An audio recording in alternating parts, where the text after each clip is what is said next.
They say some people come into your life like shooting stars, brief, brilliant, and gone before you can even make a wish. But Sarah wasn't like that. She was the kind of light that stayed, even when everything else went dark. I met her on the worst day of my life. It was December 2019, and I was standing on the Brooklyn Bridge at 2 in the morning, staring down at the black water below. I'd lost everything, my job, my apartment, my dignity. The city that once felt full of possibilities now felt like a prison of neon lights and indifferent faces. I was invisible, or at least I wanted to be. "Beautiful night, isn't it?" The voice came from beside me, soft but clear enough to cut through the wind. I turned to see a woman in her late 20s wrapped in a gray coat, her dark hair dancing wildly in the December air. She wasn't looking at me. She was looking up at the sky, where a few stubborn stars managed to peek through the city's glow. "Not really," I muttered, turning back to the water. "Well, you're looking at the wrong thing," she said, stepping closer to the railing. "The water only reflects what's above it. If you want to see something beautiful, look up." I didn't respond. I didn't want company. I didn't want advice. I wanted silence and darkness and an end to the noise in my head. But she didn't leave. She just stood there, hands in her pockets, humming something I couldn't quite place. After what felt like an eternity, she spoke again. "My name's Sarah, and before you tell me to leave you alone, I should probably mention that I'm a terrible listener when it comes to that particular request." Despite everything, I almost smiled. Almost. "James," I said quietly. "Well, James, I don't know what brought you out here tonight, and you don't have to tell me. But I do know that standing on this bridge in the middle of winter usually means one of two things. You're running from something, or you're about to make a permanent decision about something temporary." I finally looked at her. Really looked at her. There was something in her eyes, not pity, not judgment. Understanding, maybe, or recognition. "What are you doing out here?" I asked. She smiled, but it was sad around the edges. "Same as you, probably, trying to figure out if tomorrow's worth showing up for." We stood there in silence for a long time. Eventually, she pulled out a thermos from her bag and poured 2 cups of hot chocolate.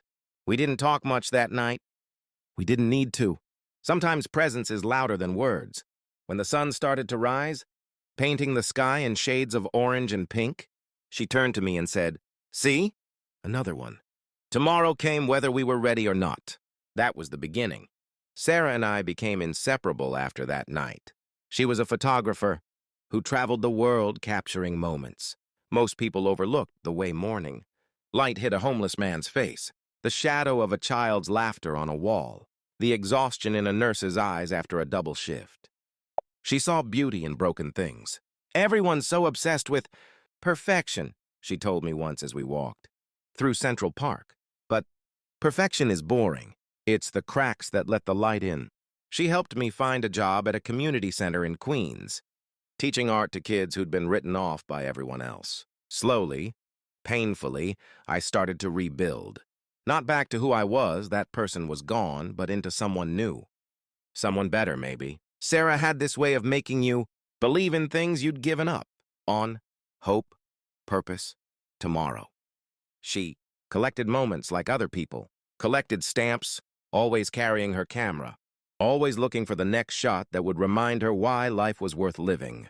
But there was something she never photographed: herself. It took me almost a year to notice. Thousands of pictures, hundreds of subjects, but never once did she turn that lens on her own reflection. When I asked her about it, she just shrugged. "I'm not the story, James. I'm just the one telling it." By the spring of 2021, we'd become more than friends. I never planned it. Neither did she. It just happened, the way the best things do, naturally, inevitably, like water finding its level. We didn't need grand gestures or dramatic confessions. One night, while watching a terrible movie in my tiny apartment, she fell asleep with her head on my shoulder, and I realized I wanted every night to look exactly like that. "I love you," I whispered, thinking she was asleep. "Took you long enough," she whispered back. We had 2 years. 2 beautiful, complicated, perfectly imperfect years. We fought about stupid things like dishes and important things like the future. We laughed until our stomachs hurt. We held each other through nightmares and celebrated tiny victories. We built a life. And then, one morning in August 2023, Sarah collapsed in our kitchen. The diagnosis came fast and brutal. Stage 4, pancreatic cancer. Advanced, aggressive, terminal. How long? I asked the doctor, my voice barely working. 6 months, maybe less. I'm sorry. Sarah took the news with a calmness that terrified me. That night, lying in our bed, she held my hand and said, "Don't you dare fall apart on me, James, not yet. I need you strong." "I can't lose you," I choked out. "You won't," she said firmly. "I'm going to make sure of that." The next 6 months were the hardest and most beautiful of my life. Sarah refused to spend her final days in hospitals and sadness. Instead, she made a list. Not a bucket list, she called those. Too cliché and desperate. This was different. "Operation. Leave the light on," she announced one morning, showing me a notebook filled with her handwriting. "If I'm going out making sure the people I love remember why they should stay." The list was pure Sarah. Visit Mrs. Chen, the lonely widow on the 4th floor, and teach her to use FaceTime so she could see her grandchildren. Buy coffee for every person in line at our local cafe. Finish the photo series she'd been working on about resilience. Leave letters for me, one for every month of the first year without her. "You're trying to save everyone," I said, tears streaming down my face as I read her list. "No," she corrected gently. "I'm trying to save you." She worked tirelessly, even as her body weakened. She photographed everything, our morning coffee, the way light hit our bedroom wall. My hands, her hands, our hands together. She said she was building me a lighthouse, something to guide me home when the darkness felt too heavy. On her last good day, she asked me to take her back to the Brooklyn Bridge. It was January again, almost exactly 4 years since we'd met. The air was bitter cold, but she insisted. We stood at the same spot where our story began. She was so thin now, wrapped in blankets, but her eyes were still bright. "Look up," she whispered, just like she had that first night. I looked up at the stars. "Do you remember what I said? About tomorrow coming whether we're ready or not." I nodded, unable to speak. "I'm not ready," she said softly, "but it's coming anyway. And James, you're going to be okay. You're going to keep showing up. You're going to keep teaching those kids. You're going to keep looking up. I don't know how to do this without you." "You do," she said, taking my face in her hands. "You did it before me, and you'll do it after me. The difference is now you know you're not alone. Even when you can't see me, I'll be there. In every sunrise you thought you'd miss. In every kid's laugh at the center. In every moment you choose to stay." She died 3 days later, in our bed, holding my hand. The funeral was packed with people whose lives she'd touched, former students, neighbors, strangers she'd photographed, the barista from our cafe. Each one had a story about how Sarah had seen them when they felt invisible. After everyone left, I found the box she'd left for me. Inside were 12 letters, 12 photo albums, and one final note. "James, don't you dare turn off the light. The world needs it." I needed it. And even though I'm gone, that light is still there. It's in you. It always was. I just helped you remember where the switch was. Keep it on for the next person standing on that bridge. Keep it on for yourself. Keep it on because darkness only wins when we stop fighting it. I love you. I'll always love you. And I'm not really gone. I'm just developed film now.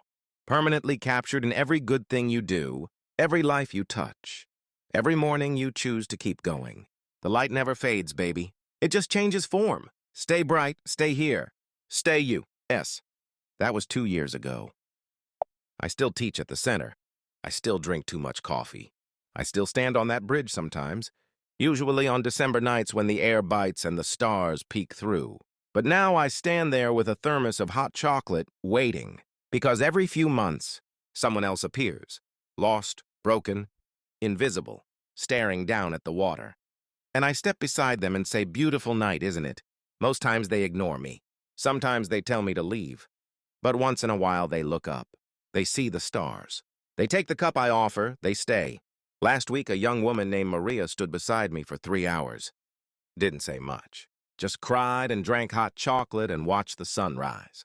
As she turned to leave, she asked, "Why do you do this?" I thought about Sarah, her camera, her laugh, her unshakable belief that broken people could become whole again if someone just bothered to see them. "Because someone once did it for me," I said. And she taught me that the light never really fades. It just gets passed on. Maria nodded slowly, then walked back toward the city. I don't know if she'll be okay. I don't know if she'll choose tomorrow, but I know she's not alone tonight. And I know that somewhere, somehow, Sarah's light reached her. Because that's the thing about light. You can't contain it. You can't kill it, you can't bargain with it. You can only decide whether to reflect it or absorb it into darkness. Sarah chose to reflect it, even when her own darkness was closing in. And now so do I. Every sunrise, every conversation, every person I refuse to let become invisible.